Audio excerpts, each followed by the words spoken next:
આજના સમયમાં ધર્મના નામે કહેવાતા સંતો કરોડોની ગાડીઓ અને મહેલોમાં લક્ઝરિયસ લાઈફ જીવી રહ્યા છે. લોકોને પાખંડના રવાડે ચડાવી આ ઢોંગી સંતો લોકો વચ્ચે પોતાનો એક અલગ જ રોલો પાડતા હોય છે. લોકોને મદદ કરવી તો દૂર, કેટલાક સંતો તો લોકોને પોતાની નજીક પણ આવવા દેતા નથી. ત્યાં બૌદ્ધ ધર્મના કેટલાક સંતોએ એક એવી પિતા અને પુત્રની મદદ કરી છે જેણે આજે લોકોના દિલ જીતી લીધા છે. સોશિયલ મીડિયા પર અત્યારે એક વિડીયો ખૂબ જ વાયરલ થઈ રહ્યો છે. આ વાયરલ વિડીયોમાં જોઈ શકાય છે કે એક પિતા અને પુત્ર ખેતરમાંથી એક ભારેખમ મશીનને ધક્કા મારતા હોય છે. જો કે આ કામ ખૂબ જ કઠિન હતું, ત્યારે ત્યાંથી ચાલતા જતા બૌદ્ધ ધર્મના કેટલાક સંતોની નજર આ દૃશ્ય પર પડી.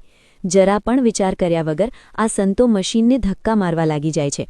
સંતોની આ નિસ્વાર્થ મદદનો વિડીયો અત્યારે સોશિયલ મીડિયામાં ખૂબ જ વાયરલ થઈ રહ્યો છે અને લોકો આ માનવતાને સલામ કરી રહ્યા છે. ગુજરાતભરના તાજા સમાચાર મેળવવા માટે અમારી ગુજરાત નેશનલ ટીવી ન્યૂઝને સબસ્ક્રાઇબ કરો, બેલ આઇકોન પર ક્લિક કરો.